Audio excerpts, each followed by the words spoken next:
There we go. Hi, good to see you.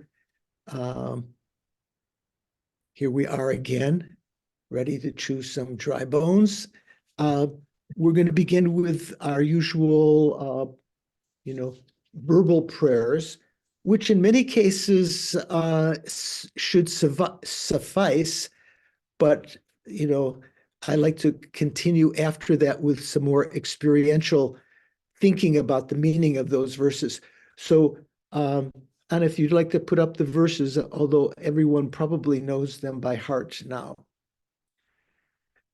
Sangye churang soki chognam la, jangchu badu dagni kapsu chi, dagi chunen gi pe sognam ki, drola penchir sangye drupar sho. I go for refuge until I'm enlightened to the Buddha, the Dharma, and the Supreme Assembly. Through the collections I create through listening to the Dharma, may I become a Buddha in order to benefit migrating beings. Sangye churang soki chognam la, changchu badu dagni kapsu chi, dagi chunin gipe sognam ki, rola penchir sangye rupa sho. Then offering a mandala. By offering this ground, anointed with perfume and strewn with flowers, adorned with Mount Meru, four continents, the sun and moon, visualized as a Buddha realm, may all migrators enjoy such a pure realm. O holy and perfect pure Lama, from the clouds of compassion that form in the skies of your Dharmakaya wisdom, please send down a rain of vast and profound Dharma precisely in accordance of those to be subdued, to be trained. Idam Guru Radna Mandalakam Niryatayami. Okay, so we're going to begin with a little meditation. So relax your body if you can. Relax your mind.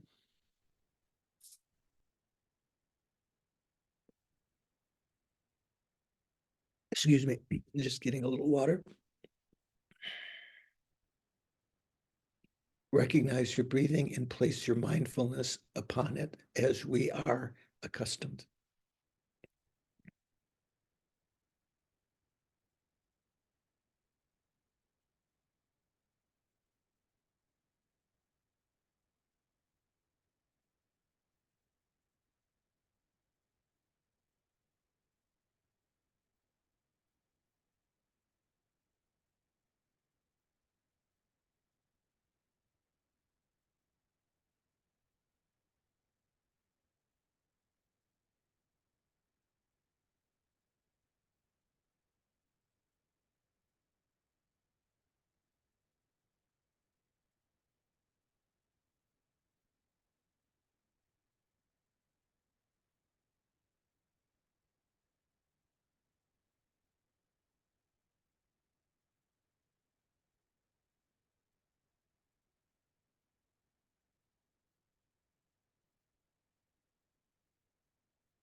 Hopefully your respiration has slowed down a little if you've been successful. Now bring your attention to your mental consciousness instead of the breathing.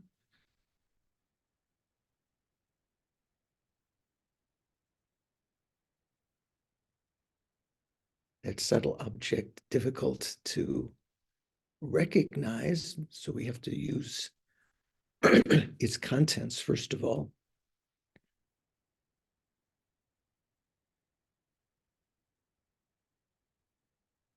I, for instance, right now had some observation. My neighbor is sawing wood with an electric saw. So there's some mental recognition of that in my mind. So there's some contents, the sound. All of those are appearing within the conventional clear light nature of the mind, which is sort of the substratum within which those attributes appear.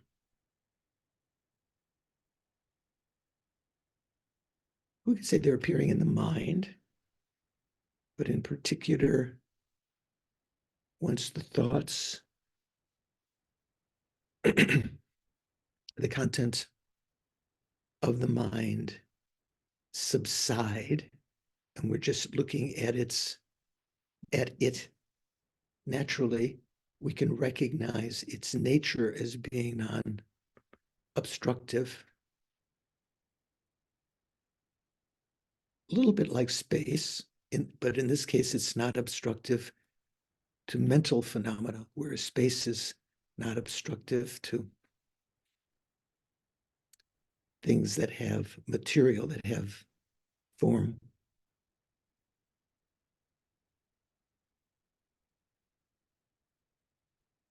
This means that we can develop within it, if we use the right methods, new ways of thinking that we haven't as yet even contemplated. We can get rid of thoughts, patterns of thinking that as yet we may not recognize as destructive, but as we begin to recognize them, we can apply antidotes to get rid of them, up to and including empathy, compassion, universal compassion, and wisdom that realizes emptiness. Why would we do this? Because we can recognize this nature of the mind now because of this auspicious moment. The Buddha called auspicious moment, also referred to as a life of leisure and endowment. That's the reason that we're able to recognize this nature of the mind. Well, because it's been instructed to us also, because we have the interest to listen to the Dharma teachings. The Buddha came, those teachings that he gave when he turned the wheel of Dharma are still existing, which is not always the case in all universes where living beings exist. They haven't degenerated. There are communities of like-minded individuals who are striving for the teachings, our Sangha, you could say. There are benefactors that provide the infrastructure.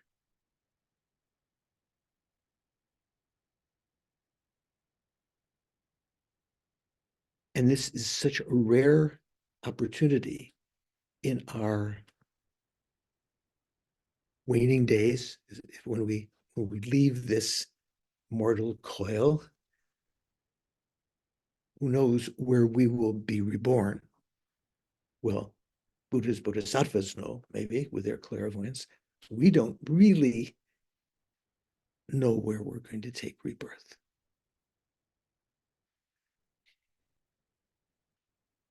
Same with all humans that we relate with, and animals and so forth.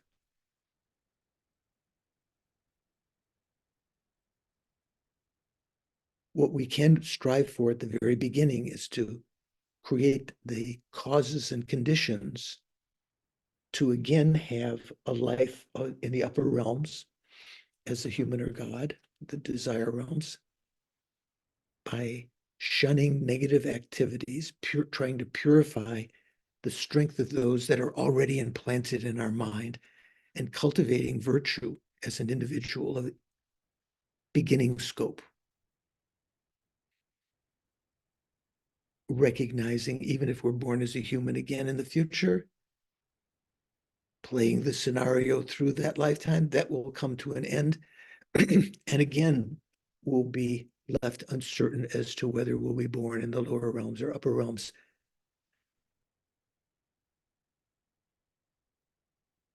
So to put an end to that quest for stability, to seek liberation from cyclic existence by, through renunciation, coupled with a realization of emptiness, to overcome our ego grasping, all of our afflictions, and at the time of death, not to be grasping for another life, but to enter into nirvana without remainder, as the lower tenets would say. But as the Buddha advised those with intelligence not to be satisfied with this lesser vehicle,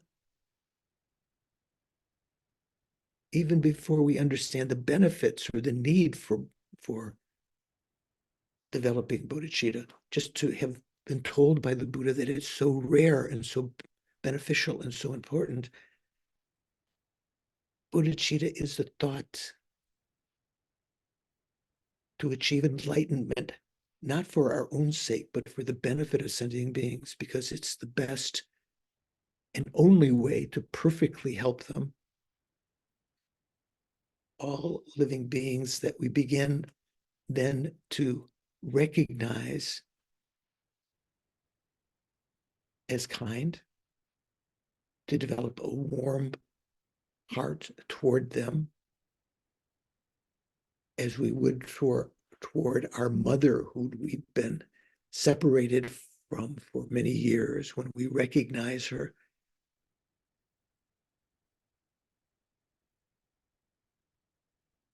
to achieve this goal of enlightenment requires the accumulation of the two collections of merit and wisdom, to achieve the form bodies through merit, and the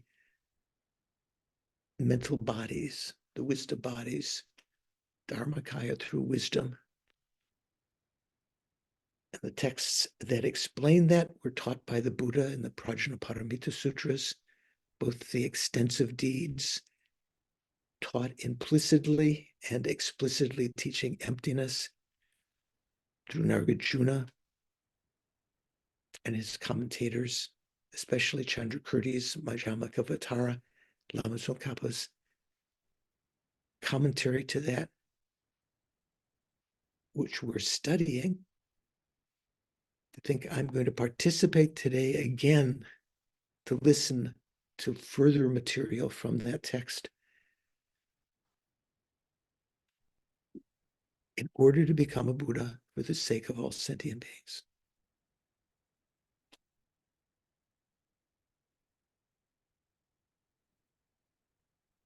All other goals are subsidiary, whether we become knowledgeable, that we can take some samsaric satisfaction in, or whether we're recognized by others as being skillful or being a meditator. All of those goals, not the proper goal for motivation. Proper goal is simply to achieve enlightenment eventually for the sake of all sentient beings.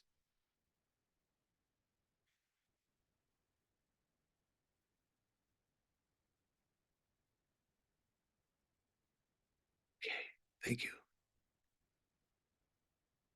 So good to see you. Hi, Jennifer coming in, Sean, Paul. So I guess several people are out for various reasons today. So we have a little smaller, intimate class. We had maybe 10 more people in some of our classes. So before we begin, I just wanted to mention that we have to decide on the timing of the modules at the request of Snehi and Sheila.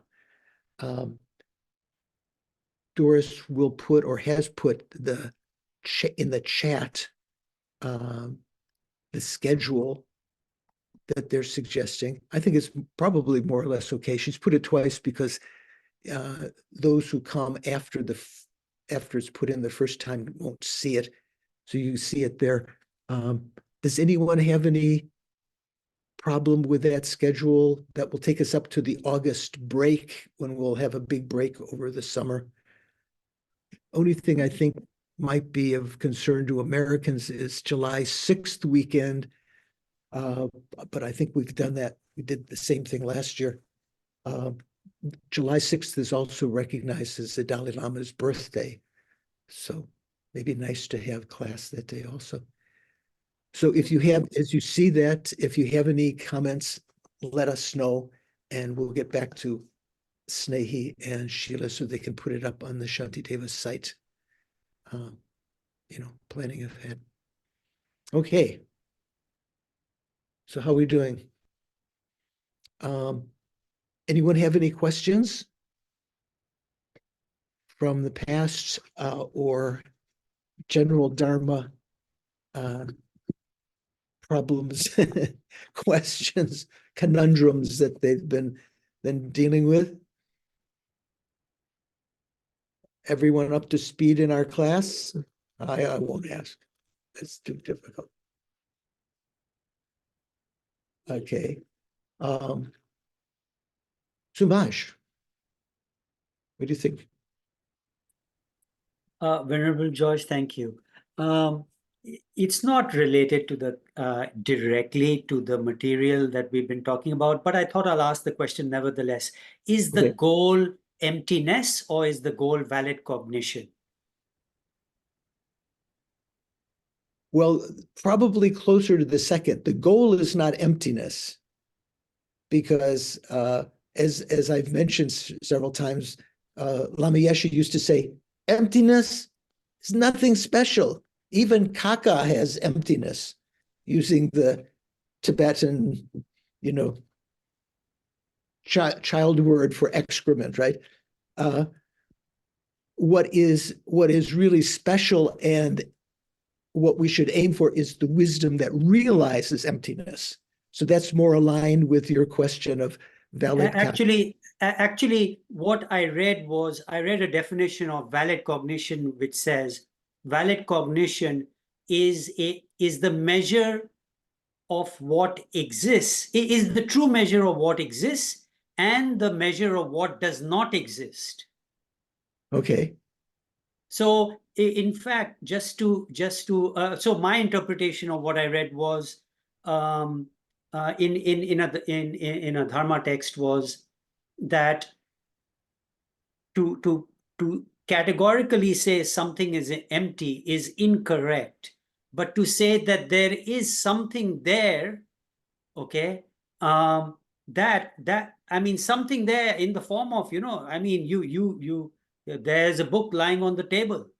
Hold on. To say that something is empty is categorically incorrect, did you say? No, well, I mean, what I meant to say was misunderstood maybe what you said. I thought you said that. Well, I mean, very often I read books, the material, and the material says it's empty, it's emptiness, right? Emptiness is a defining characteristic. But in fact, yes, there is no swabhava, right? But there is something that is there. There's something that appears. Right. right? So valid cognition is not to say that nothing appears. It is a measure somewhere between what exists and what does not exist. Well, That's my takeaway. And maybe I'm wrong, but that's what I read. valid cognition also deals with the conventional, not only the ultimate. According to Lama's Tsongkhapa's interpretation of Chandrakirti and Nagarjuna, valid cognition also is what validates conventional phenomena. Some Tibetan traditions say that maybe not in the mainstream, but still vestiges of that conventional phenomena don't exist at all. That it's a total, it is an illusion. It's not like an illusion. That these appearances are not just like an illusion; they are illusions, and they don't exist at all. Whereas Lama Tsongkhapa's, special mission, you might say, was to show that through valid cognition, that conventional phenomena, do have a valid conventional existence. But anyway, that's good thinking. Thank you. So we'll come back to that again later. Before we begin, I wanted to go over one thing maybe 2 or 3 weeks ago, in Jinpa's translation, when he was talking about the 6 causes, when Lama Tsongkhapa was talking about the 6 causes and the 4 conditions. So I'm good. I just to alert you, this was, let's see if I can see if this has the page number on here. This was in the FPMT translation, page 108. Okay. It said, how are these 4 conditions posited? That's just about in the top third of the page. It's a new paragraph. And Jinpa's translation said, it starts out, as to what these 4 conditions are, some schools assert the following. So it's that section that I'm talking about. And in particular, when he translated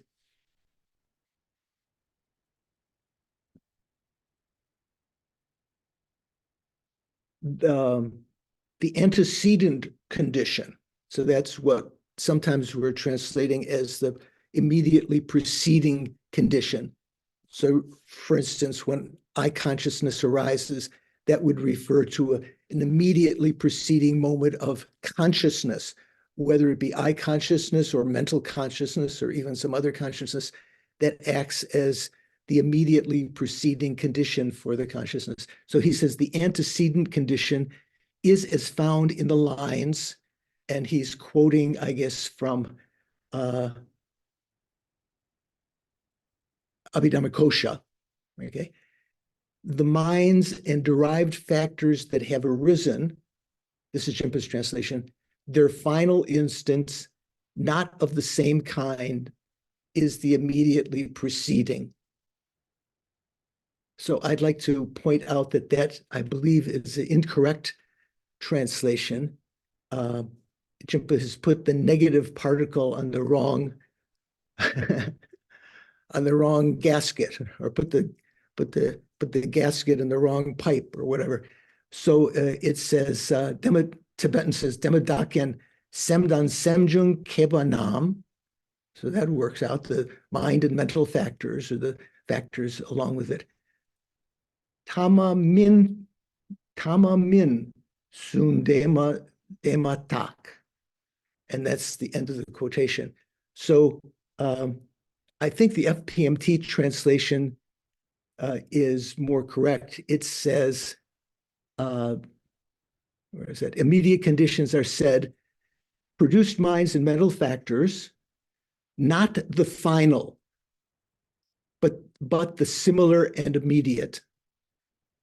So you might make note of that. Jinpa has, instead of saying not the final, Chimpa says, their final instant,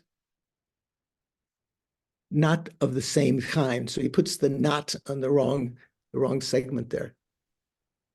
So if you're interested about that, we can talk on Monday why that's important. So let's go up to where we are now. And if I'm not mistaken, beginning today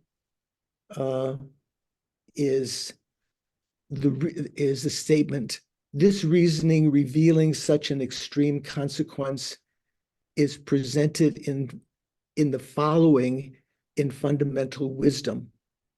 And that comes to the verse from fundamental wisdom, that cause and effect are different is a thesis that is not tenable. For if cause and effect are different, cause and non-cause will be equal. So can someone help those who don't know the page number? Where is that in Jimpa's text? It's 208, I believe, Venerable George. 208. And in the FPMT text, that's 110. Okay. Sorry to ask you to jump around. We were on a different page. So, and page 10, on page 110, these are the reasonings that teach the absurd consequences. Where is that on that page? It's just before the quotation from fundamental wisdom. Yeah, so it's the paragraph that begins, if these two cases of being other are asserted to be equal, then just from a rice seed, which is other, am I in the right place or am I in the wrong place? Someone was going to say something there. I think that's the right place. Yeah. Right. If these two consequences are explained, if these two cases of being other are asserted to be equal, then just as from a rice seed, which is other, a rice sprout is produced, likewise there would be the production of a rice sprout, even from fire, charcoal, and so forth. And just as the rice sprout, which is other, is produced from the rice seed, so too a pot, a woolen, she says woolen blanket, usually it just means a piece of cloth, pot, cloth, and so forth would be produced from the rice seed. So this is where we were going to begin. So let's just get an idea of what we were talking about here. We're talking about these two consequences. If one were to accept production from other, that means a production from an inherently existent other. Two kinds of consequences being what? Does anyone remember? We don't have Mikhail today. Where's Mikhail? Is he here? I don't see him. Nadine, what do you think? What are the two? Yes, he wrote in a WhatsApp that he regrets that he could not attend. He was that he would miss it. Oh, okay, so of the two consequences here, what are the two consequences that are following, we can say absurd consequences, following if you were to accept production from other? Yeah, everything could arise from everything, and cause and non-cause would become equal. Yeah, or literally from the text it said, thick darkness could arise from flames, and everything could arise from everything. It's a little bit ambiguous. It's sort of almost everything is encompassed in just that one statement. Everything could arise from everything, right? What's the other? You quoted that as one of the consequences. What's the other one, if that's one of them, Nadine? Cause and non-cause would become equal. Okay, that's good. It sounds different, right? But I think they're sort of derivable. So the point is that if one were to assume, as the lower tenets do, that phenomena are inherently existent, and even the lower tenets, Buddhist tenets, all refute the Samkhya position of generation from self. So, and they all say that the only thing that's true from what the Buddha said is that there must be production from other. They're not thinking conventionally existent or merely existent other. They're thinking inherently existent other. Then Chandrakirti showed, Nagarjuna showed, that there would be these kinds of consequences. Because if two things are inherently other, they have no relationship whatsoever.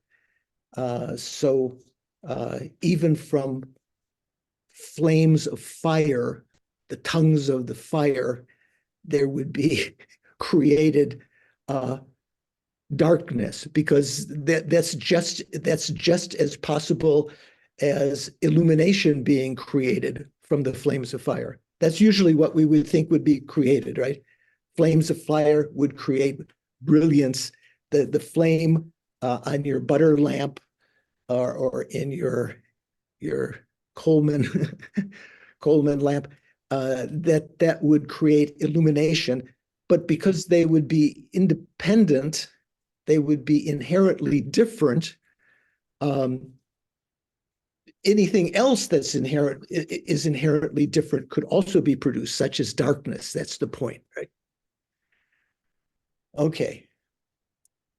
So Lama Tsongkhapa had said, we're just going back, there's an earlier paragraph, let me explain these two consequences. Just as according to the opponent, a rice seed that produces the rice sprout is by virtue of its intrinsic characteristic other than its effect, the rice sprout, that is, its effect, the rice sprout. In the same way, those things that do not produce rice sprouts, such as fire, charcoal, barley seeds, and so on, you might wonder why he chose those things, are also by virtue of their intrinsic characters other than the rice sprout. This is the way in which those who propound other arising assert their position. Now, if these two cases of being other are admitted equal, then just as from a rice seed, which is other, a rice sprout grows, then by extension, a rice sprout should also arise from fire, charcoal, and so on as well. Similarly, just as a rice sprout, which is other, grows from a rice seed, things such as a vase, or you say jar, cloth, and so on, they too must also come from the rice seed. So these are the absurd consequences. Like this, parallels are drawn between the two types of other. Okay. Did we come here? Did we already pass? Oh, no, it's coming up, but being cause and effect being temporal and so forth. Okay, so we're starting here. The reasoning revealing such an extreme consequences is presented in the following in Nagarjuna's fundamental wisdom. And this is, I didn't write down the verse number. Does it, Paul, or does anyone know which verse number is this fundamentalism? That cause and effect are different, Nagarjuna said, is a thesis that is not tenable. Gyudang Debu Shennidu. So there's a little bit. I'd quibble with Jimpa's translation is different. It says that cause and effect are other. Is there a difference between other and different? What do you think, Don? Just normally, ordinary conversation. If two things are other and different. I don't think you'd use them exactly the same, but I don't know that I could define the exact difference. So where did we come up earlier? We lost your picture there. Where did we come up earlier in our study when we talked about different?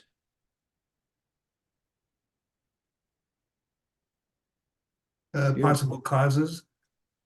When we talk about, say, for instance, when we studied about the practice of emptiness, the basic thing is that all phenomena either have to be the same or different. Either they're exactly the same or they're different. Even if they have a different name, they're different. The only thing that's the same is the same thing, right? One and different. That's Tibetan, we say tate. I don't know the Sanskrit for that. Whereas here, we're talking about the term other, shen. And you will see in the coming pages here, there's a little bit debate about what shen means, what other means. So I think that this should say that cause and effect are other is a thesis that is not tenable, because we're talking about production from other, right? Not production from different. We're talking about production from other. For if cause and effect are other, make sure that he says that, yeah. Yudan debu shenni na, if cause and effect are other than one another, cause and effect, cause and non-cause will become equal. So this was I think this was the consequence that Nadine was saying, right? Second consequence, cause and non-cause would become equal. In the case of both of these consequence revealing arguments, the commentary states that they throw their reversals. So the commentary refers to Chandrakirti's own commentary, the Bhasham. So you could call it the auto commentary. So what does that mean? And both of these consequence revealing arguments, or as FPMT translates, Venerable Joan translated, these are the reasonings that teach the absurd consequences regarding production from other.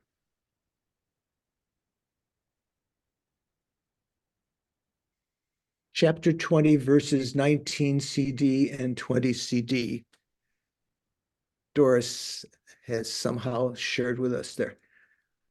So the explanation in the commentary suggests the opposite of both of these consequences. What does that mean, Paul? You know? I'm sorry, say that again, Venerable George. The commentary, the auto commentary, well, read Jones is more clear. The explanation in the auto commentary suggests the opposite of both of these consequences. When she says suggests, that's usually the Pemba, that means throws. Right. I assume that means that Chandrakirti is pointing out that the exact opposite of this mistaken assertion is what is truly the case. So when we have consequences, some consequences can be used to indicate or to throw their reverse. That's what's talked about here. Remember when we talked about this? Not every consequence is used that way. Some consequences just are stated. But in this case, let's say, what would be the reversed syllogism? So you start with a consequence. It follows that if cause and effect are other, cause and non-cause will be equal. That's a consequence. What would be the reverse of that? It would be that, um, I'm sorry, George, this is, one more time. It's middle of the day is difficult for me. Yeah. No problem. Let's see. Because this is something that we have to sort of grok somewhere along the line. What we're talking about is this situation. The origin of the name consequentialist for the Prasanghikas is that they claim that it's possible to induce a realization of emptiness merely by stating a consequence to an opponent, whereas Bhava Viveka would say that's not enough. You have to take the reverse of that consequence as a syllogism, and that syllogism can then be used by the opponent to realize emptiness. So here it says, in the case of both of these consequence-revealing arguments, that's how Jimpa is saying it. I don't know. The Tibetan says, Tewa Nila Lokpa Pempa Dewa Shedo. So the Delwa, the auto commentary, Pempa throws the reverse of these two consequences. And so that's what I'm asking. What's the actual syllogism, proper syllogism, Stephen, that would be thrown from these two consequences?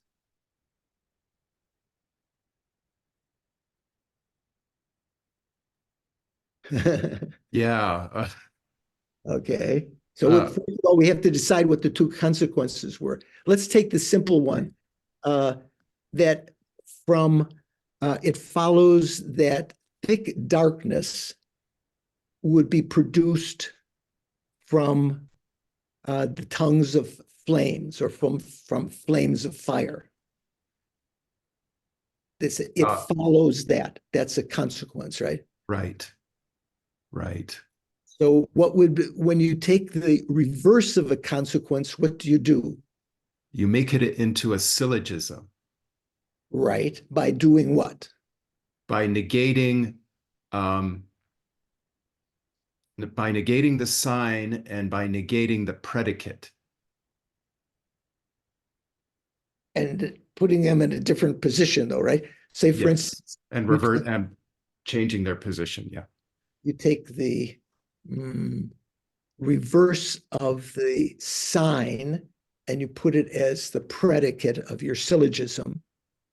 You take the reverse of the sign of the consequence and you take the reverse of the predicate of the consequence and put it as the sign of the syllogism. All right. Paul's grokking this, I can see. He said it just needed Paul, you should have also at Deer Park. I think you were there when I think there was someone who used to sit next to me. One of the Mexican students always had chocolate-covered coffee beans. That's a really good one in the afternoon. Yeah, just like Oh, you have some. not coffee beans. I get coffee beans. That's bad for me. I get. Yeah. Okay. So let's see. Suvash, are you following? What would be in this case? What would be the full consequence? We just said it follows that from the tongues of fire, or from flames of fire, thick darkness would be produced. Is that the whole consequence? No, because where's the sign? Okay, so what's missing? The sign is missing. And what's the sign? The sign is that um, darkness and flames are mutually exclusive. One doesn't subsume the other. One doesn't pervade the other. I think KT, what do you think? I'm trying to wrap my mind around it. But would it be the pitch darkness comes from the light? So that's the reverse, or that's this we're throwing that down because cause and effect are equal. Because cause and effect are equal. Like I negated the predicate. If phenomena are produced, if effects are produced from other causes, I think that's the reasoning here, right? That that's the beginning of all this. That if phenomena are if effects are produced from other causes, then from the flames of fire, thick darkness could arise. That would be the consequence. So that I think that's the reason, the sign here. So the opposite of that sign would be what? Subhansh, what do you think? Are you following? So the consequence is what? It follows that thick darkness is produced from flames because the effect is produced from an inherently existent other.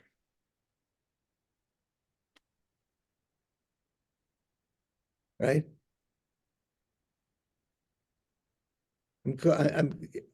Some of you are thinking, some of you are probably just giving up. I'm imagining. So who wants to make a stab? Stephen, what would be the statement? I'm thinking this is a syllogism. Okay.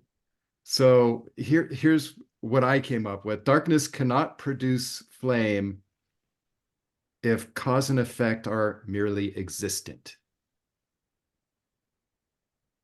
Okay.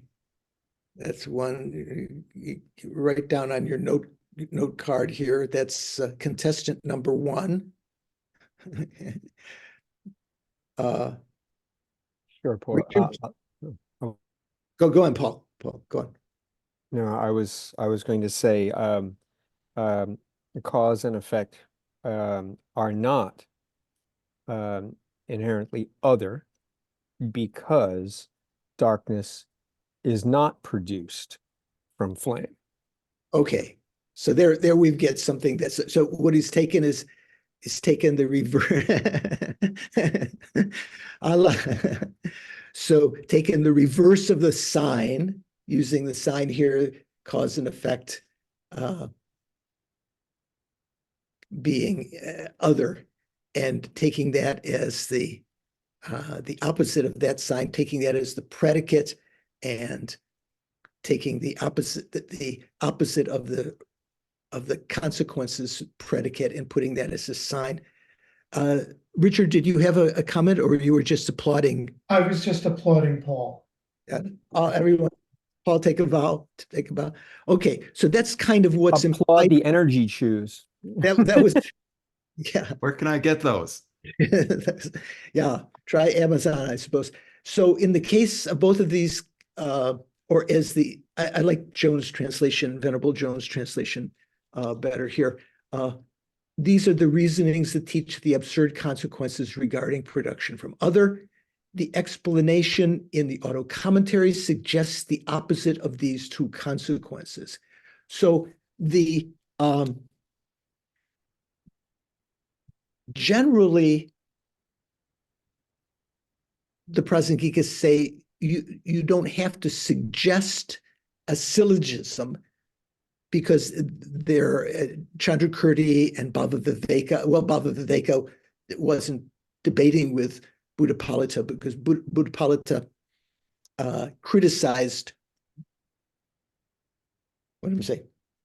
Bhavaviveka criticized Buddhapalita.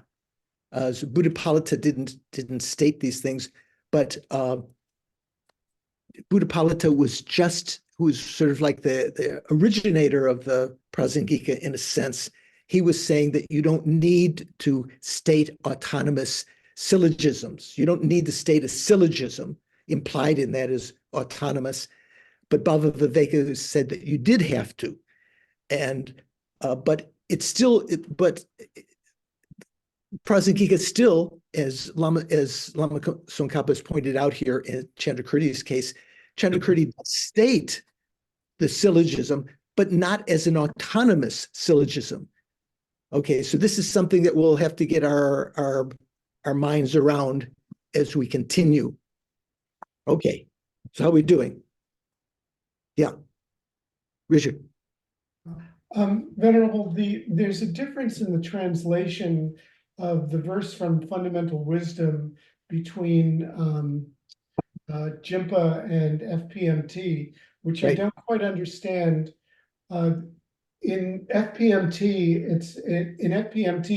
she says, if cause and result were other, cause and non-cause would be similar. And in Jimpa, it says, if cause and effect are different, cause and non-cause will become equal. And equal and similar, the words equal and similar seem very different in meaning to me. Right. I'm just wondering which one it might be, what the original. So the Tibetan is sungba, which generally means similar, right? But Jimpa's taking poetic license here to, I don't agree with his when he's talking about cause and effect are different. I said we'll see. But in the second two lines, if cause and effect were other rather than different, cause and effect would become similar, would be more correct grammatically. So if you said they would become equal, it's not quite resonating. Okay, let's continue on. How are we doing? Completely confused, Sean? Is that confusion glazing your eyes, or is that just afternoon heat? Both allergies and confusion. Oh, yeah, allergies here also. Yeah.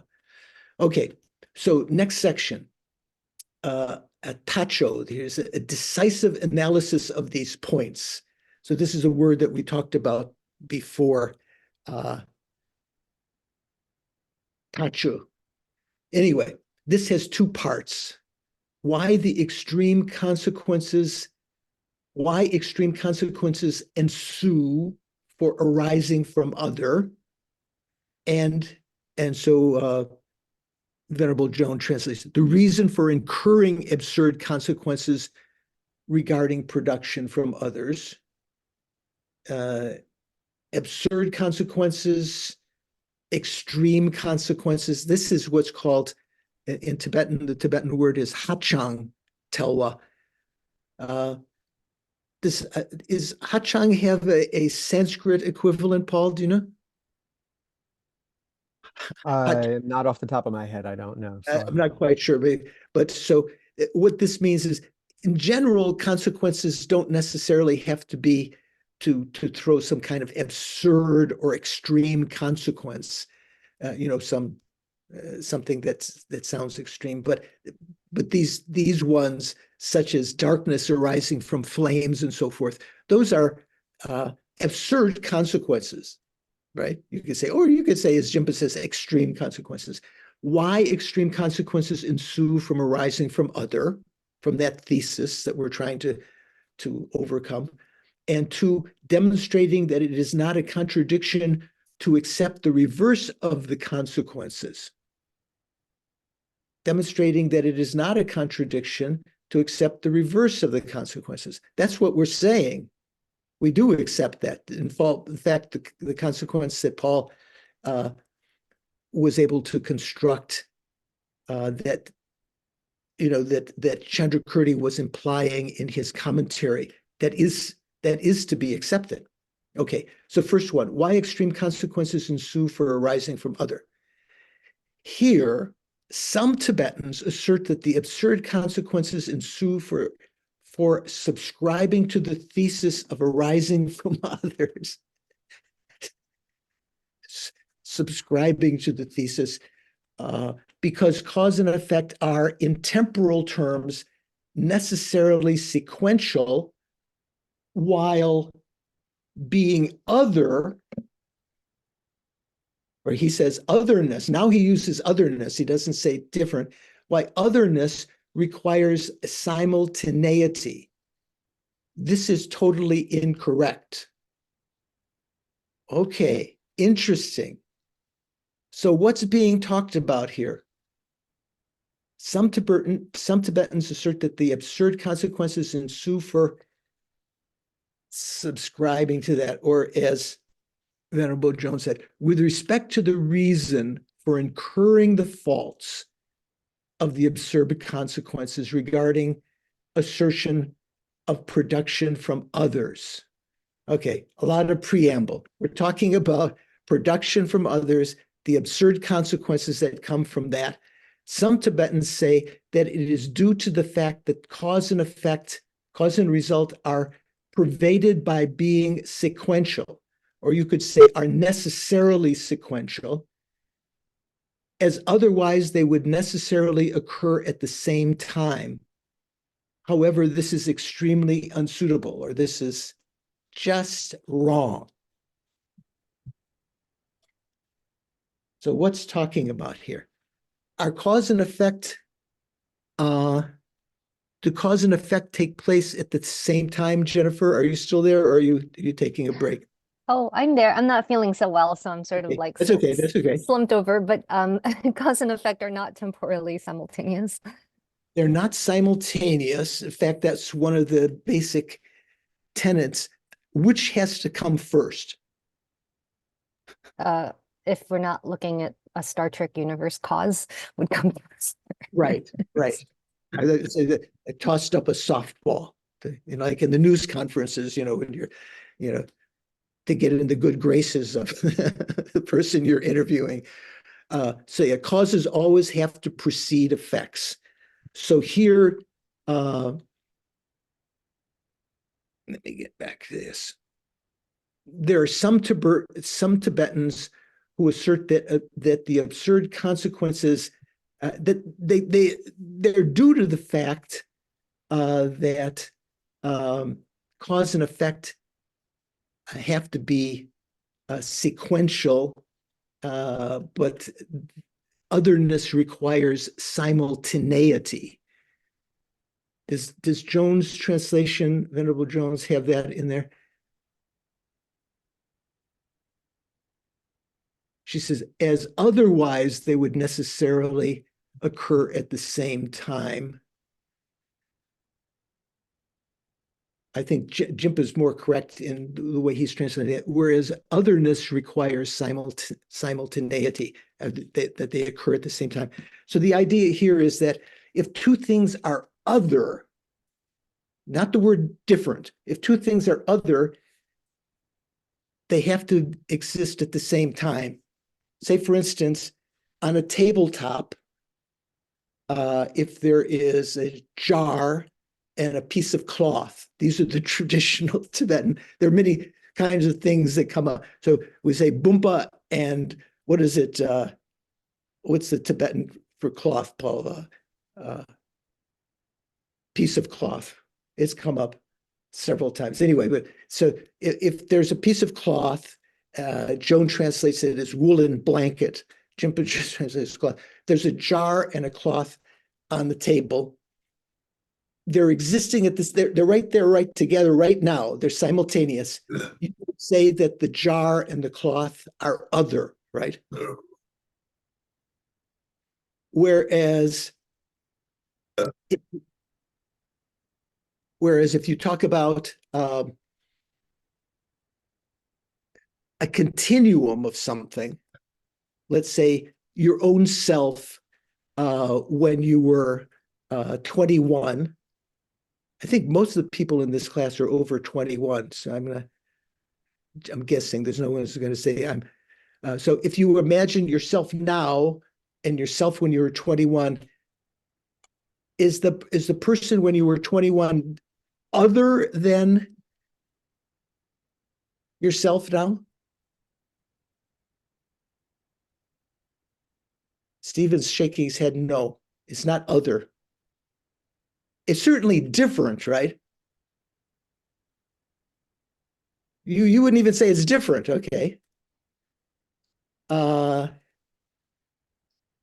So they're saying, some Tibetans are saying, in order to be other, the two things have to be simultaneous, like the jar and the cloth on the tabletop, to give an example, okay? Whereas in cause and effect, they can't be simultaneous. One has to precede the other. So Lama Tsongkhapa's position is that still they can be called other. They don't have to be called, there's not a requirement that otherness requires existing at the same time. So that, for instance, that Stephen's self now and Stephen's self when he was 15, Lama Tsongkhapa's position would say, yeah, they're other. They can be posited as other. Okay, let's see where this takes us.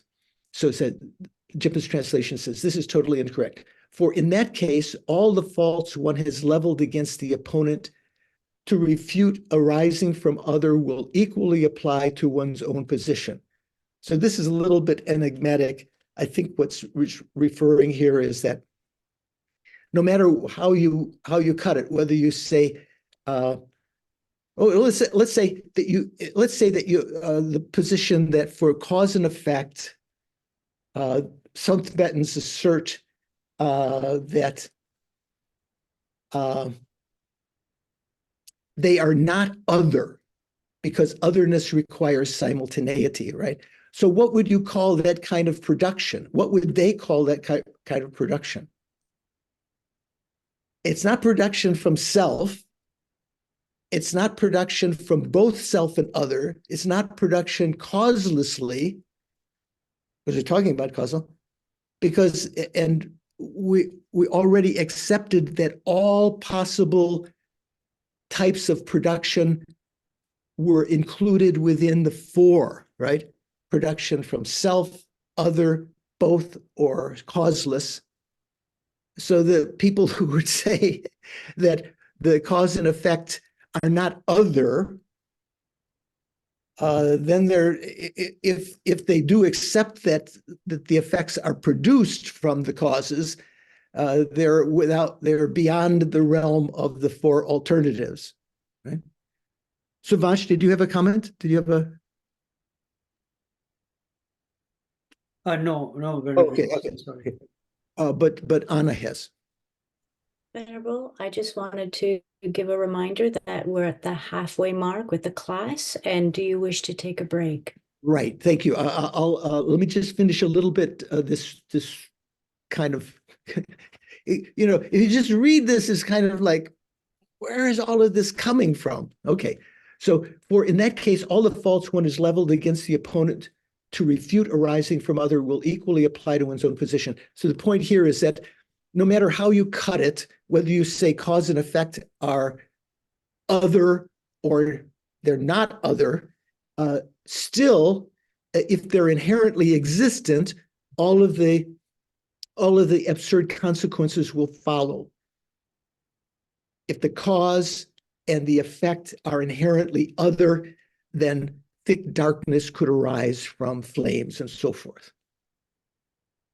That's basically what's saying, I think. Now, if one responds to this by saying, we have no position, then one's effort to seek the reason becomes pointless. What is that talking about? Anyone have any idea what that's talking about? We have, if one responds to this by saying we have no position, who says things like that? A dishonest interlocutor. Say again. A dishonest interlocutor.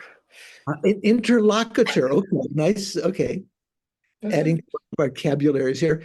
Doesn't Nagarjuna say that? Yeah. So yeah, but we have to. That's the point. We have to understand. Thank you, Richard. We have to understand what that means. It doesn't mean that Prasangika doesn't have any positions. It means that we don't have any inherently existing positions. We don't have any positions that are based on assumptions of inherent existence. That's something that many, many Western interlocutors, if you want, or commentators misconstrue. So here it says, now if one responds to this by saying, we have no position. So that's someone who's misinterpreting Nagarjuna's position, which is very, very widespread. So it's not, you can't, it's not like that's unheard of. Many people will say that Prasangika has no, and doesn't have any positions.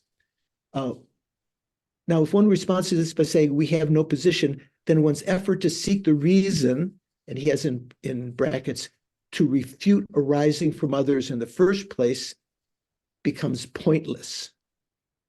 Because that is our position. Isn't that a Prasangika position, that there is no inherent production from others? That's a position, right? Okay. So Venerable Joan translated that. What did she say?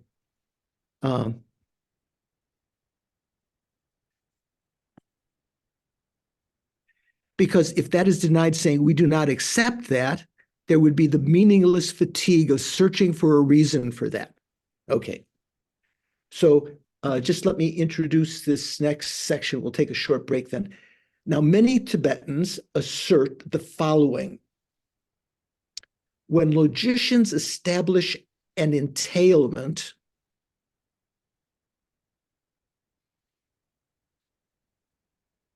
for example, between fire and smoke, on the basis of a specific instance of smoke, or between being impermanent and being a product, they do so by establishing invariability across all places and times.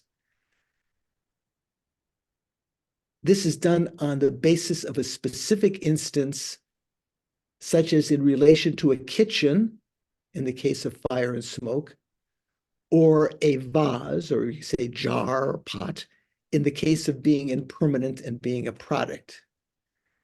And their aim then is to establish invariability between the two members of the entailment, oh, these big words, by drawing similarity across other times and places.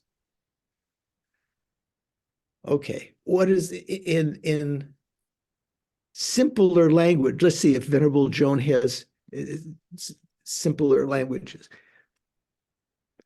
Also, many Tibetans say when a logician establishes that, quote, the existence of the instance of smoke is pervaded by the instance of fire,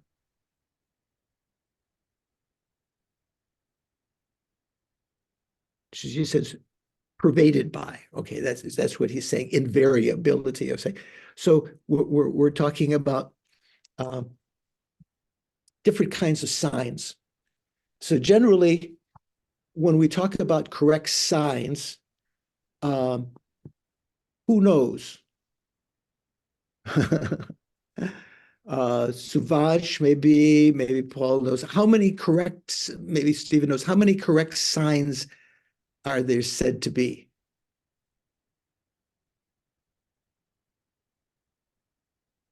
The first I think there are three, right? Three correct signs. Okay, what are they? I don't remember. That's good. That's good. If you allow me to cheat, I'll cheat and tell you. Okay, yeah, you can cheat.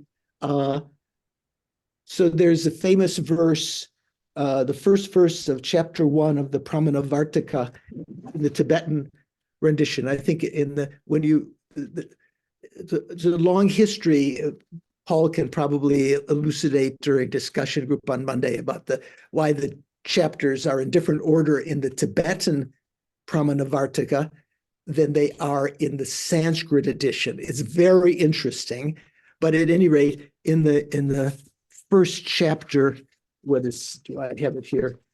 Yeah, it says Chokchu Deche. Venerable Joy, there are correct effect signs, correct nature signs, and correct signs of non-observation. Yeah. Thank you. That's the conclusion. So the first verse of chapter 1 or chapter 3 of the Sanskrit says, Tibetan says, Chokchu Deche Kyabai Tensik Deni Namsum Ni. So Namsum means there are three types. Mena Mijung Ngechiro. This is something that Geshe Zopa brought up when he taught this section to us in Gompa Rapsal. And then the last line says, Tensik Karnang Dele Shen. So basically it says,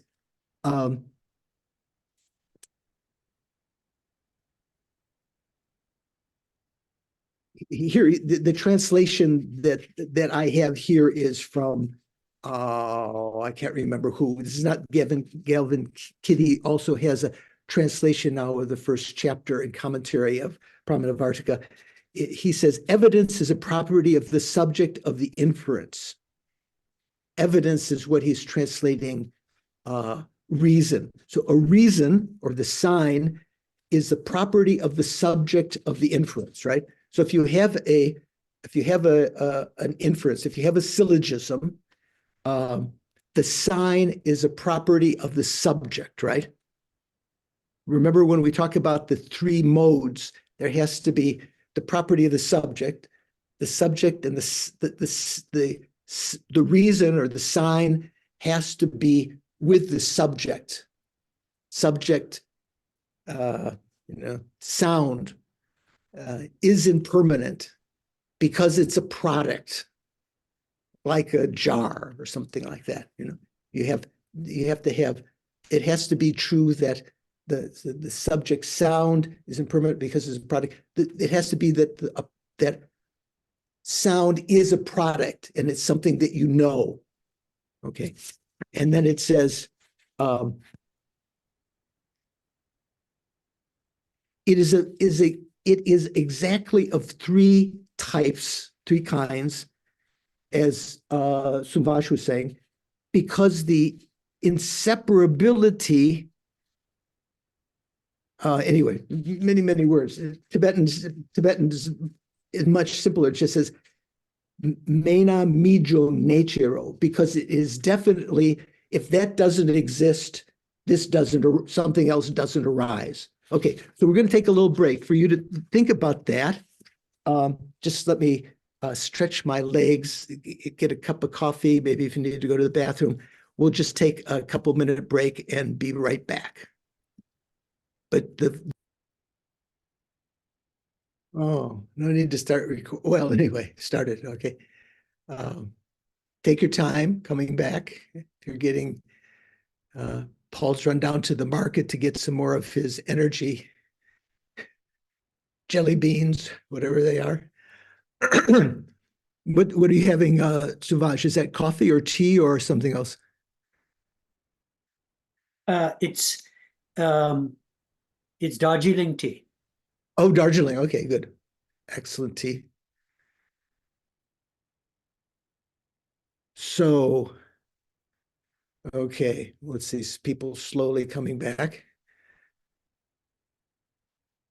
So this first verse from, say, in the Tibetan rendition of the Pramanavartika, well, in the Sanskrit and Tibetan, there are four chapters. I guess you can call them chapters.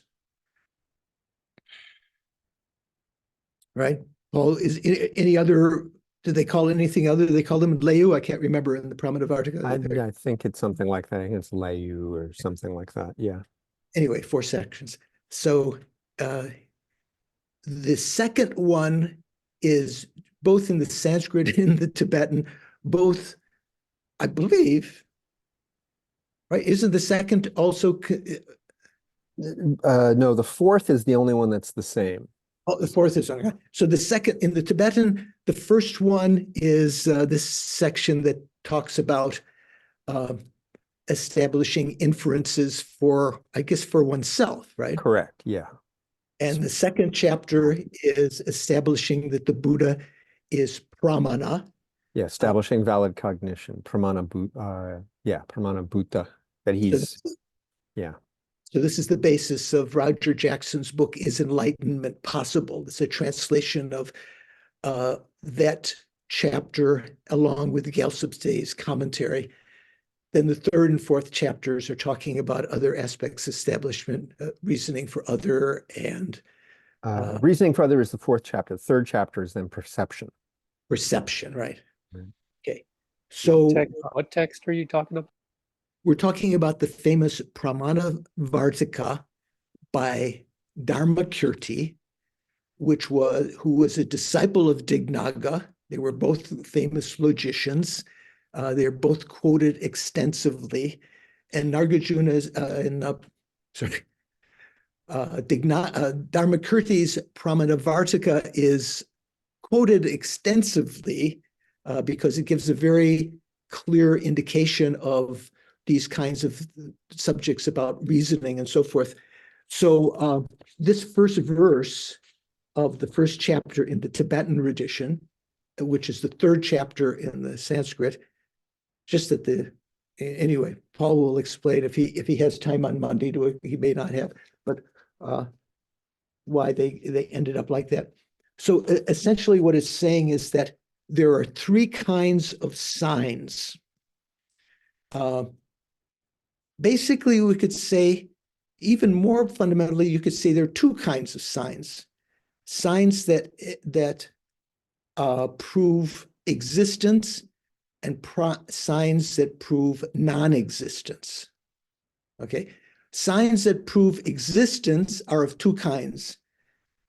Signs that are effect signs and signs that are signs of nature signs. So what does that mean? Say, for instance, can I say that whenever there is fire, Rocio, can I say wherever there is fire, there is necessarily smoke? No, Why not? because my stove has fire and doesn't produce smoke. Yeah, that's the one reason. Yeah. Can I say wherever there is smoke, there is fire? Yes. That's the correct presentation of an effect sign, because the third line of this first verse from Pramanavartika I was reading to you says, "Mena mijung ngechiro." Mena mijung. So that means mena would mean if there is no smoke, then mijung, there was no fire. Okay, so they have that kind of relationship. So that's called an effect sign when you prove a cause by the observation of its effect, right? Can you do that? What other kinds of signs like that are there? We talked about this in other contexts.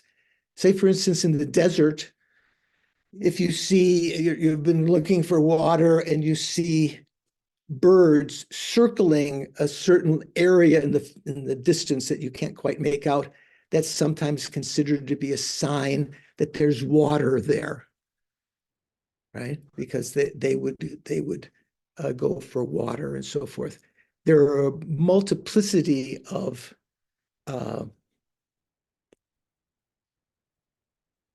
effect signs. So they're called effect signs. Then there's another kind of sign that proves things that have a natural relationship with them, with one another. For instance, sound is impermanent because it's a product. That's not an effect sign. Sound is not the effect of product or anything like that. Sound has a natural relationship with product and impermanence. They are of the same nature, right? So generally, relations are of two kinds: causal relations and natural relations. Have you heard this before, Katie? Relations are of two kinds? Yeah, yes, Okay. I think so, but not the natural, but not in this context, like. Yeah, one of the, we're talking about two different things. We're talking about, say, seeds giving rise to sprouts. What kind of relationship do they have? That would be the cause and effect. Because, yeah, they have a causal relationship, or we say effect sign.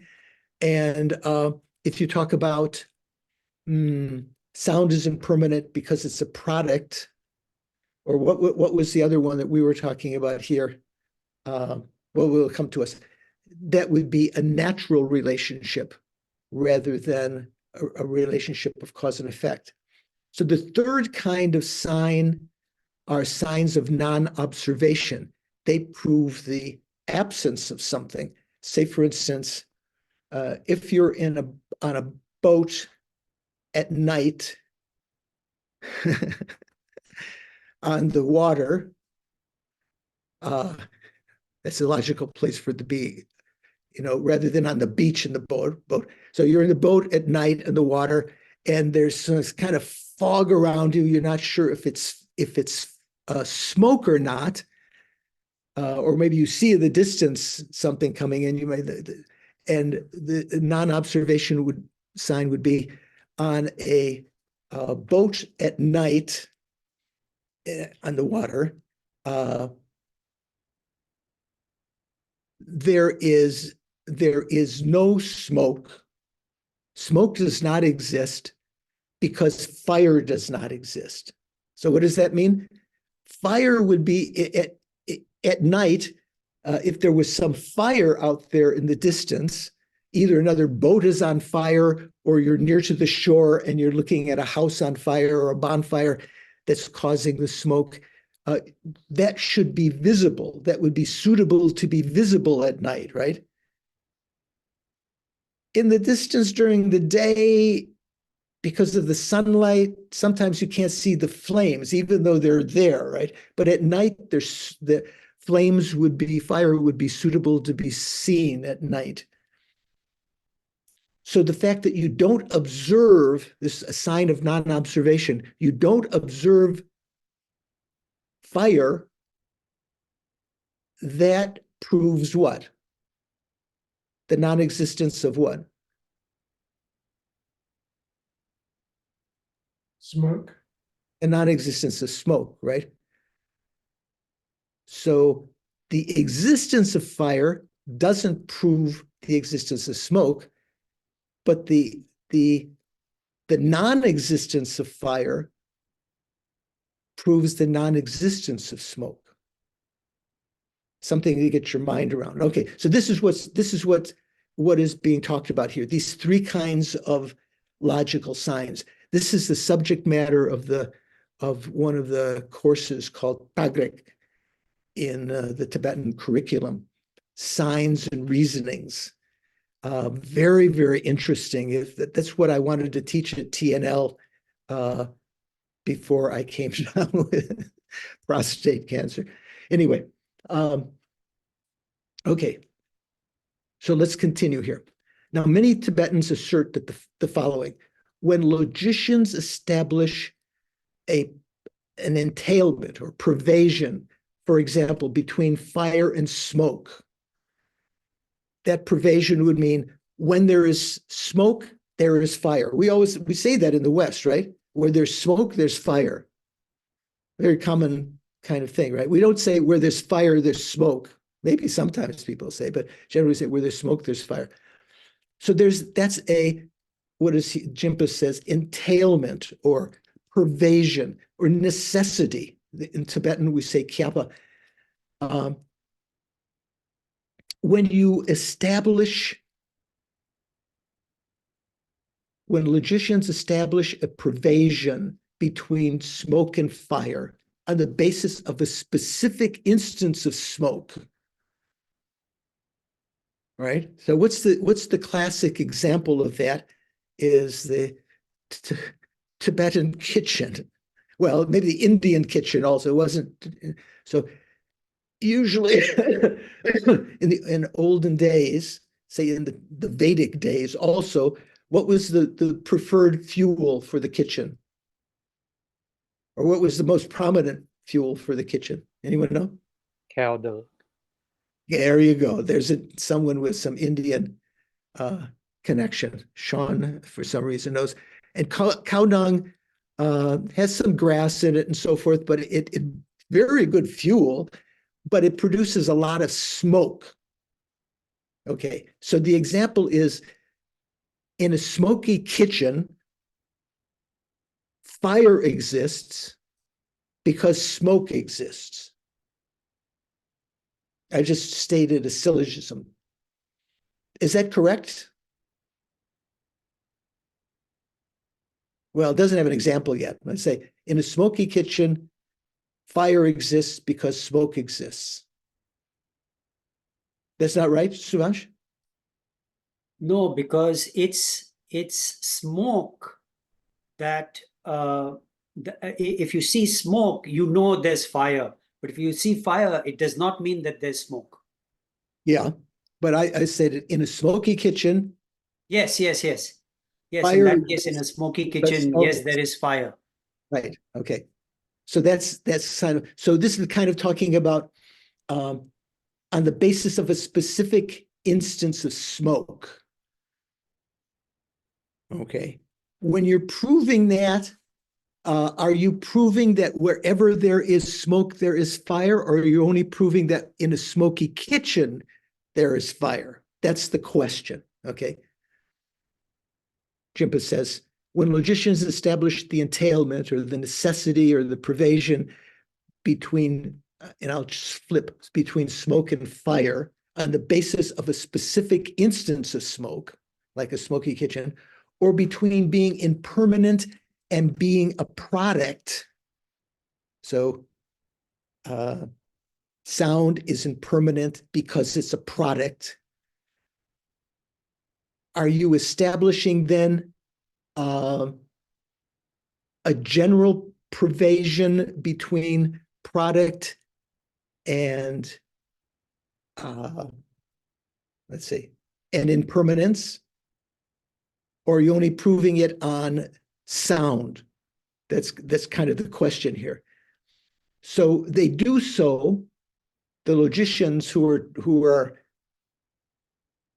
establishing this pervasion, they do so by establishing invariability across all places and times. Or as Jones says, Venerable Jones says, when a logician establishes that the existence of the instance of smoke is pervaded by the instance of fire, and that product is pervaded by impermanence, they are established unmistakably in regard to all places and times.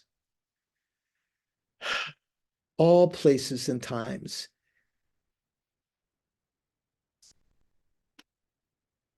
Jimpa says, invariability, she says, unmistakably. This is done first on the basis of a specific instance, such as in relation to a kitchen, in the case of fire and smoke, or in relation to a vase or a jar, pot, in the case of being impermanent and being a product. And their aim then is to establish invariability between the two members of the entailment. I always think of this as being philosophers talk, using, I was reading over a couple of days, the book On Being Mindless by Paul Griffiths, and it was just astounded with the complicated language he uses, sort of like what philosophers like to use to explain very simple concepts. So Vansh, what are you thinking? Venerable George, I just want to point out that, they always thought swans were white until they discovered a black swan in Australia. Right. You've heard that one, right? Yes. Who is that famous American guy who wrote, I think, The Black Swan or something? I don't know. Yeah, go on. So what's your point? No, my point is that this whole issue of invariability, right? I mean, how many do you look at? So that I mean, I guess Right. Yeah, that's the point. That's the point. Some people think that you have to prove it in each case, right? That every time there's smoke, you have to prove, let's say, on a smoky pass. This is another famous example from Pramana and from Tariq. On a smoky pass, what does that mean? A mountain pass where you're coming up and you see smoke there.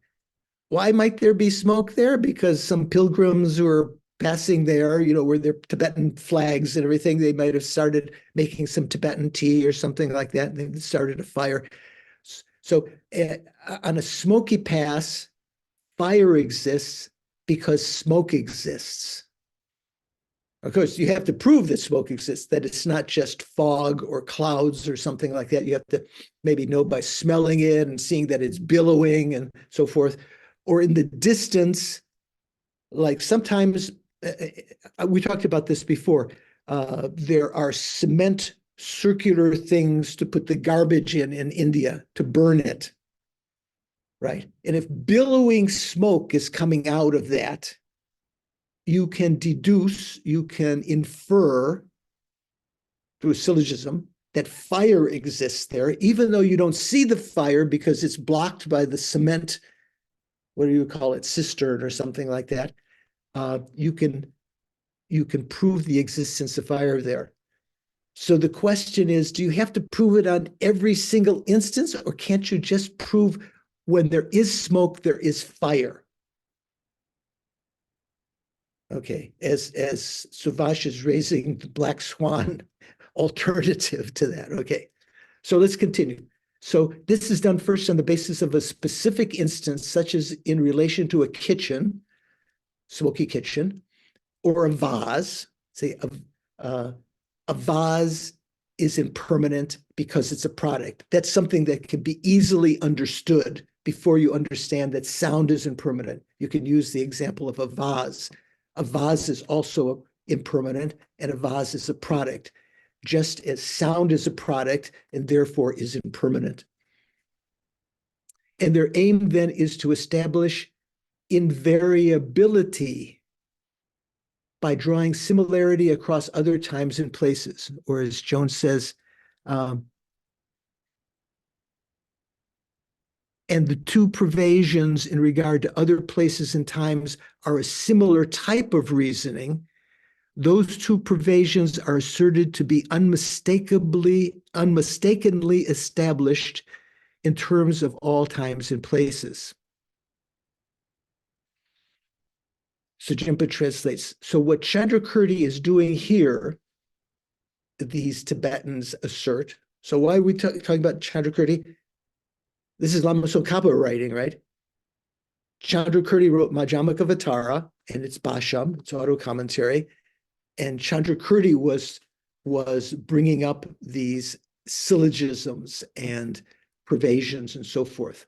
So Lama Tsongkhapa says, so what Chandrakirti is doing here, according to these other Tibetans, their interpretation of what Chandrakirti is doing is to throw an absurd consequence against them by using the argument that insofar as other is concerned, all things are equal.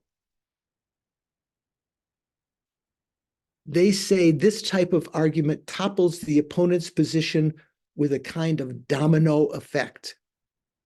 Oh, again, what is this saying, right?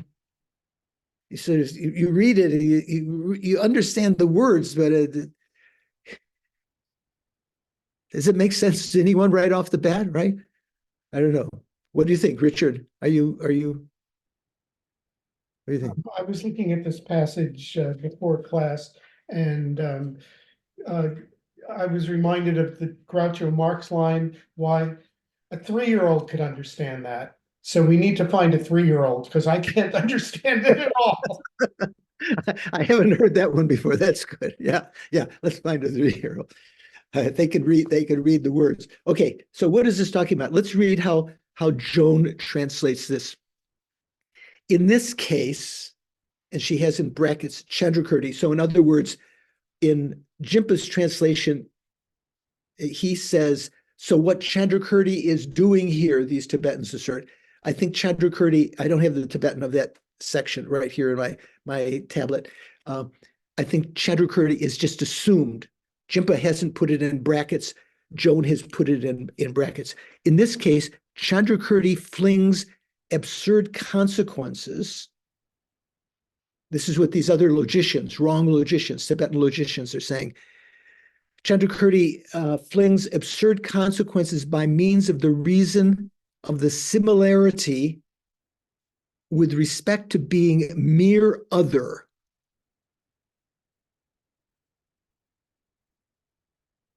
This kind of reasoning is called induction. Joan has. What Jimpa says, this is a kind of domino effect. So the Tibetan is, as you'll see on page 111 in Joan's text, note 18 is Dokpa Chikpe Pungpu.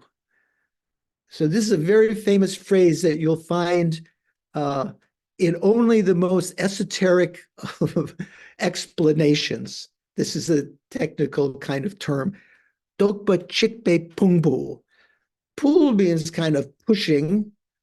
Pung means literally one meaning of pung is army, or a big mass of similar things, pungpu, pushing a bunch of things. So what's going on here? Okay, let's take a little. Excuse me, I have a question. Yes, I'm sorry, I didn't see your. I didn't put it up because it takes me too long to find it. I'm sorry. No problem. No problem. I want to know where the negative sign goes around this kind of reasoning is called induction. Is the text saying induction would be an example of this if it were being correctly applied? Or is it saying this kind of false overgeneralization is called induction? I don't think it's the latter, but I'm not sure. Well, what both of Jimpa and Venerable Joan are coping with is this Tibetan term, Dokpa. Joan is translating it as induction, and I think I've seen it in Jose Cabezon's A Dose of Emptiness. If you actually have a digital copy of that, you can search for Dokpa Chikpit Pungpo and find it in one of the notes and in one place, and Jose translates it as induction. I think that's where Joan got this from.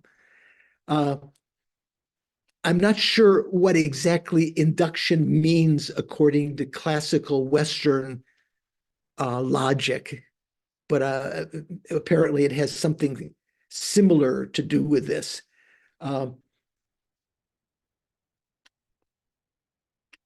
Let's just see here. Let me just read the next section here. Jennifer, just wait one second. Let me just read this next sentence here. This too, reading from Jimpa, is an expression of someone who has not understood the meaning of the text and who has failed to comprehend how logical reasoning works. So what it is saying here is that indeed, when you prove that on a smoky pass, fire exists because smoke exists, like a smoky kitchen, using the example, for example, like a smoky kitchen, you are proving not just that one instance, you are proving the was he likes to say invariability, or the necessity, the pervasion, that where there is smoke, there is fire in general. You're not just proving it on one instance. Jennifer, what are you thinking? Oh, yes, Venerable George. The whole talk about black swans got me to thinking about, oh, inductive versus deductive reasoning. And it says, so inductive reasoning starts with specific observations and forms general theories, while deductive reasoning starts with general premises and forms specific conclusions. Okay, good. Okay. So induction makes sense there. You're starting from specific, supposedly a multitude of specific things. That's the hypothesis of these some logicians that say that you need to in order to prove something general like that, you have to have a multitude, a pung, an army of instances in which to generate a generality. But there's always the case then, as Subhash pointed out, that there'll be all the instances that you chose for your induction, they may have missed the black swan. Okay, but Lama Tsongkhapa is saying that's not the case, that you can prove this kind of pervasion without having to resort to that kind of, quote, induction, that dokpa chikpe pungpo. Okay, let me see. Okay.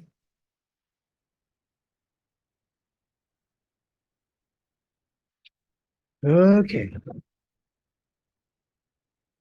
Let's see. Where is a place where we can end? Okay, let me just read a little bit further, and we're going to go over it again next time from about here. Now, when invariability is established between fire and smoke, or being a product and being impermanent in general terms, without specifying a particular smoke or a particular product in a specific time and place, one can certainly remove the doubt that perhaps there are instances where, although fire and being impermanent are negated, the two examples cited as reasoning proofs, smoke and being a product, are not negated. Long sentence, extra terms. Let's look at it without all the extra terms. Now,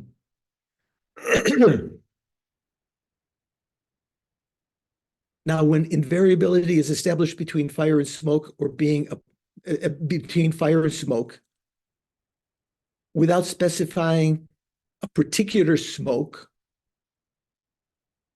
in a specific time and place, one can certainly remove the doubt that perhaps there are instances where, although fire is negated,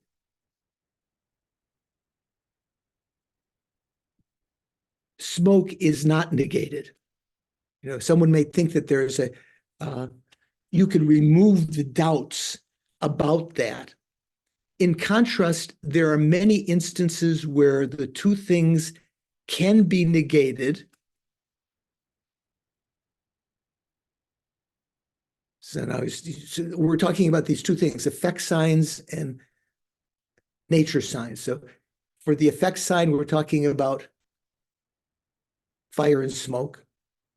For the nature sign, we're talking about what? Pot and product, right? That a pot is a product. You can know that a pot is a product because you can watch the potter make it. It is produced. The pot, that's something you can observe, okay. And you can observe the smoke, you can observe that there is fire in the smoky kitchen. These are things you can know by direct perception. So they're used as examples, okay. In contrast, there are many instances where the two things can be negated as being cause and effect, but may still exist as mere others. So how can these cases be similar? In fact, the very expression toppling with a domino effect, which is this dokpa chikpe pungpo, or as Joan quotes, I think, Jose, induction. In fact, the very expression induction reveals that theirs is an argument betraying ignorance of the way of reasoning. That this is so, I have discussed extensively elsewhere. Whoa. So where is talked about this extensively elsewhere? Well, particularly in Lekshe Ningbo, the essence of eloquence, I think, is how Robert Thurman, he translated the entire text. How do you like to translate Lekshe Ningbo, Paul? The title? I think Jeffrey actually went with essence of eloquence in the end, I think, or I think he also decided to go. I think he followed Bob's lead on that one. Okay. So remember when we talked about the texts on emptiness that Lama Tsongkhapa wrote. There's in Lanrim Chemo, the wisdom chapter, that chapter is called Lakton Chemo. There's the Gompa Rapsel that we're studying now. And we've referred to the couple of quotations, we've referred to Geshe Sopa's commentary on that chapter. So that's very good to know about. Then there's also the Rikpe Gyatso, the ocean of reasoning, which is Lama Tsongkhapa's commentary on the Prasana Pada, which is Chandrakirti's commentary on fundamental wisdom, word commentary. Chandrakirti wrote a word commentary, Prasana Pada, clear word, and he wrote the meaning commentary, the Majjhimaka Vatara, which is Lama Tsongkhapa's commentary to that is Gompa Rapsel. So you've got what do you say, Lanrim Chemo, Lanrim Chemo, Gompa Rapsel, what did we just say? Rikpe Gyatso, Ocean of Reasoning. And then the Lekshe Ningpo. the essence of eloquence or something like that. Those are the four main ones. There might be maybe the middling Lanrim.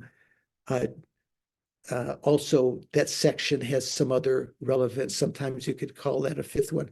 So those are the four main texts. So here what he's referring to, he says that he's explained this extensively elsewhere, predominantly, mainly in Lekshe Ningpo. So next class, I will try to explain what it takes place there in Lekshe Ningpo to give you a little background about that when we go over this again, so we can get our minds around it. Also in Lanrim Chemo. So if you are, did I put the page numbers down here? I don't know if I put the page numbers of Lekshe Ningpo. What do they mean when they say word commentary versus meaning commentary? Okay, so a word commentary means that you look at the verses, that Chandrakirti would look at a fundamental wisdom, and let's say the first verse that Nagarjuna wrote, Chandrakirti would explain what every word in that verse meant, right?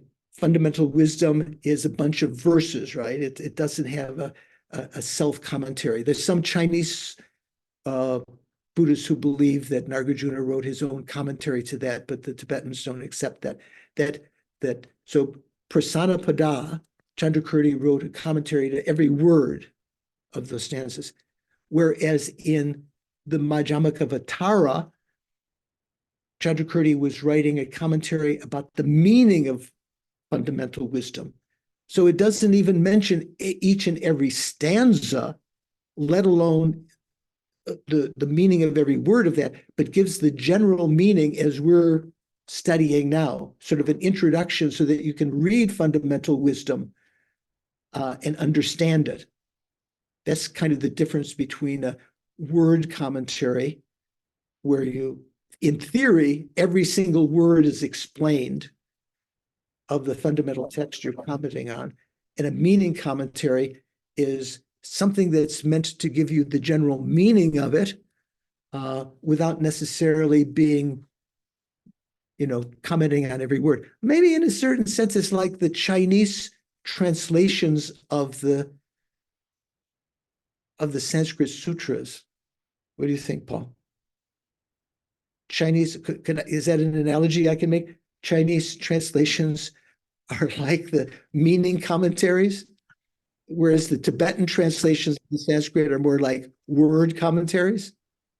I guess so. I mean, it depends on the Chinese translation, I guess. But yeah, I think in general, yeah, you could say that. Chinese translation's a little bit more kind of like, that's what this stanza means, whereas the Tibetan is every single word you can kind of find the Tibetan equivalent of it. Okay, so if you're interested to prepare for next week, in Thurman's translation, it's around, put on my other glasses here. If you happen to have Thurman's translation, pages 324 to 325, around there. And very dense. Even if you read that, you may get a little bit of a headache. It's not easy going, and there's some mistakes in that we'll point out next time. Jeffrey didn't yet publish his translation, although there are some transcripts of Jeffrey's translations that I had the fortune to be able to refer to, but they're not available to us. So we'll talk about a little bit. So we're going to the material about Gompa Rapsel there. I mean, where we are in Gompa Rapsel. Does anyone have any questions other than how do I relieve a headache of too much study? Okay. So prior to this, I wanted to mention something I shared with what I wanted to say. Mikhail is not here, but Mikhail, last time or in the discussion group, when we were talking about the person, the quotation from Nagarjuna saying that the person is designated upon the 6 elements. Do you remember that verse? What are the 6 elements? Do you know, Rocio? 6 elements? Well, I can think of 5. What are Form, they? feeling, discrimination, compositional factors, and consciousness. Those are called the 5 aggregates, right? A person is sometimes designated, imputed upon, that's a general definition, but also Nagarjuna points out the person is designated on the 6 elements. Do you know what they are, Richard? 6 elements? I'm thinking it must be things like earth, wind, fire, water, and 2 others. Right. So Louise has it, right? What are they? I think space is missing and consciousness is missing. Right. Earth, fire, water, air, space, and consciousness. Those are the 6. Right. So we had the 4 classic elements that even the medieval alchemists talk about, right? Earth, water, fire, and air, plus space element, plus the consciousness element. And I had said at the time, I think Mikhail had said something about what is that space element. I had said, I thought it was probably uncompounded space. And he said, oh no, but isn't it compounded space? So, ordinary space. So what do you think? What do you guys think? That space that the person is imputed upon in that particular demarcation, not talking about the 5 aggregates. That isn't one way to designate the person, but also to designate the person imputed upon the 6 elements.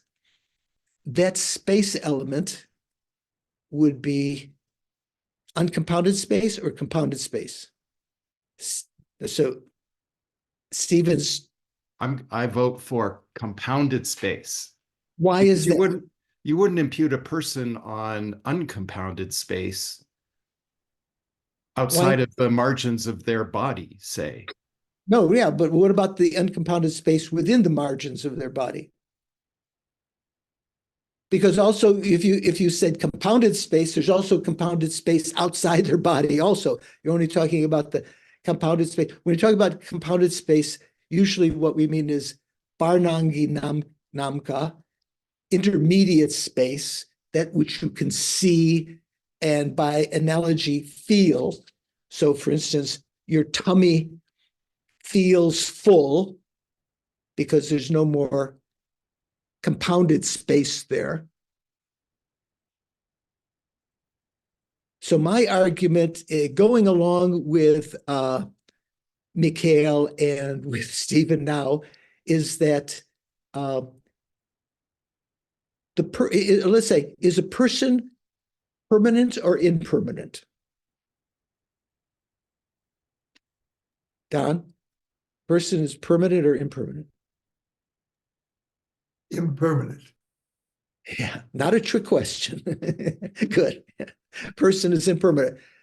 So therefore, the basis of designation of the person has to be impermanent, right? So the person can't be imputed. One of the basis of designation can't be uncompounded space, because uncompounded space is permanent, right? So that was my argument. Maybe Nadine could share that with Mikhail to say that George said that, yeah, he agreed with Mikhail that probably means uncompounded space rather than, it's a compounded space, impermanent space rather than uncompounded space. And one other thing I just mentioned. Oh, I told you about the paper in Jimpa's text earlier. So another thing that I shared with Mikhail, because when we were talking about the common and uncommon cities. So am I pronouncing that well enough, Paul? I wish John was here. Not CITIES, but rather SIDDHI. Cities, yeah. Siddhi, okay. Sounds so similar to city, but more with a D-ish sound. So I had mentioned that the supreme city or the uncommon city was enlightenment. Oh, my iPad is responding because apparently SIDDHI sounds like SIRI. So my iPad was responding. She thought I was talking to her. Okay, so the uncommon siddhi is, I said, was enlightenment. And Mikhail said, but I've read that it is the knowledge of the exhaustion of contaminations. Where was that, Stephen? Was that in our discussion group or the last class? Yeah, that was in the last discussion group, Venerable George. And yeah, I've got a reference to Geshe Sopa's commentary where he says that.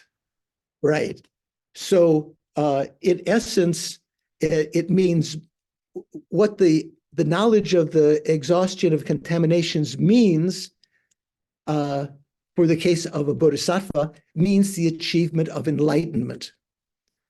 It also, there's also that uncommon, there is a, let's say that uncommon city for the arhats when they achieve nirvana.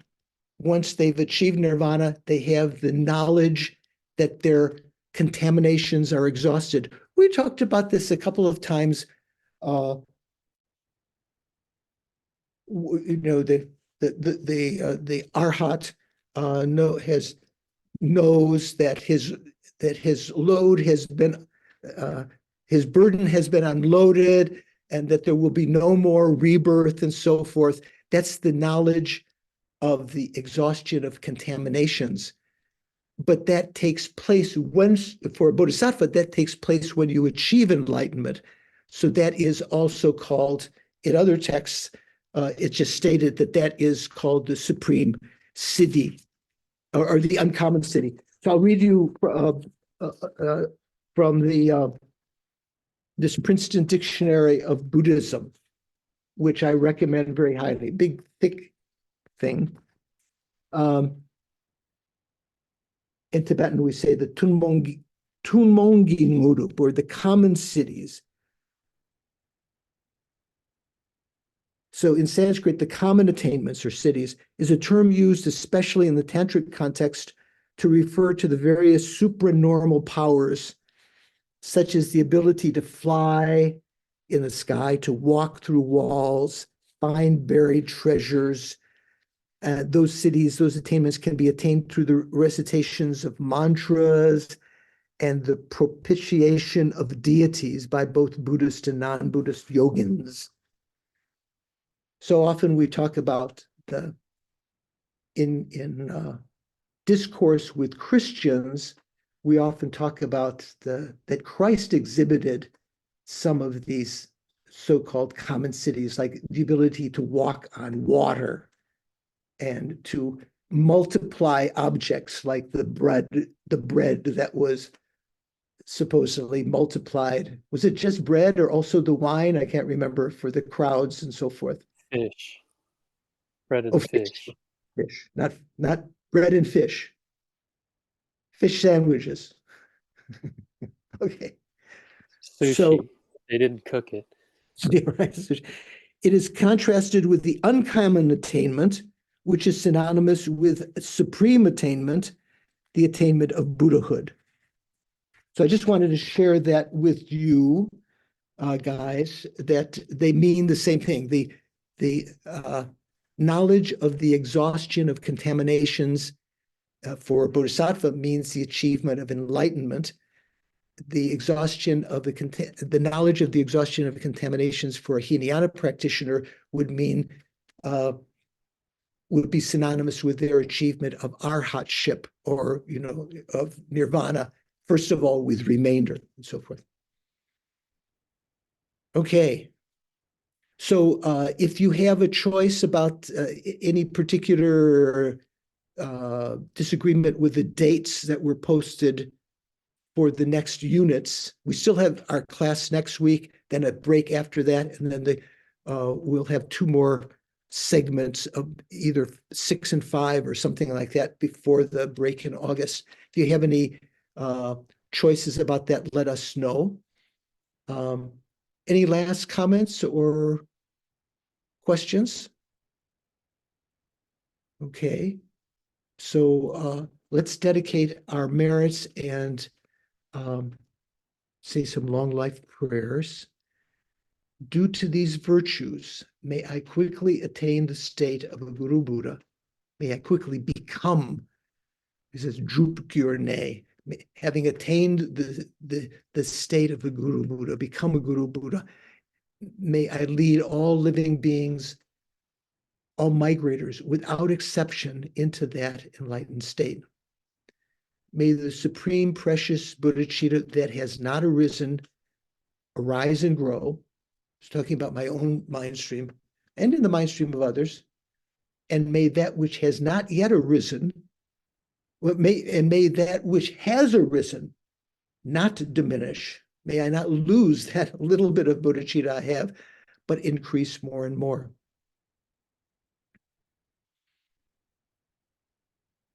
O peerless teacher and assembly of children of the victorious ones, Shravakas, Pratika Buddhas, victorious Losang, father and sons, together with your lineages, all objects of refuge of the infinite realms, please bestow upon us now the virtue and goodness to accomplish this prayer. In upholding and spreading the Muni's precious and complete teachings through explanation and practice, you wore the armor of patience that is never discouraged. Incomparable, venerable Guru, to you I make request. You who are the sole gateway through which all benefit and happiness emerge, while you strove exclusively, am I using the right tense, strove?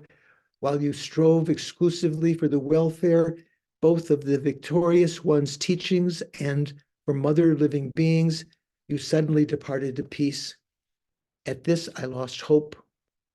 Nevertheless, through the undeceiving truth of the oceanic blessings of the three jewels, I think it should be truths because there's two truths that are being talked about here. The oceanic blessings of the three jewels. They have blessings incomparably large, like an ocean, calling upon that truth and the truth of the great waves of the bodhicitta of the Bodhisattvas. May the smile of the new reincarnation swiftly beam in glory for us fortunate disciples. And for all of our spiritual friends, our primordial gurus included, you who are my eyes for viewing all the infinite scriptures, supreme gateway for the fortunate ones traveling to liberation, engaging with skillful means, moved by mercy. So here the sewa means both love and compassion. That may be translated better by mercy. So it includes altruism and so forth. All illuminating spiritual friends, please live long and stable lives. So thank you for your patience. This really, in some ways, pretty difficult section, don't you think? Maybe not. Maybe some of it. We were chewing on some tough bones. Hopefully on Monday, we'll talk a little bit more about it. If you have a chance to attend. Also, the doors available or not available? Transcripts. Not available and waiting for announcement on that. Okay, so there may be in the future recordings of the discussion groups and transcripts which are unedited, which, you know, sometimes is gobbledygook. If you know, the translation mechanism talking about Lama Tsong Khapa may come out like a Lama, you know, spelled Llama in something else. So anyway, they may be available for those who have no chance to attend those discussions. So sometimes we cover material that are not talked about in our class. So anyway, I look forward to seeing some of you on Monday, hopefully all of you and some others next Saturday. Take care. Thank you, Venerable George. Happy. Thank you, Venerable George. Thank you, Venerable Happy George. And host. And host. And Thank you, Shanti. Venerable. Thank you, Anna. Everyone, And thank everyone, you. Thank you, everyone. Thank you, everyone. Hello, hello, just wait. Hey. All right.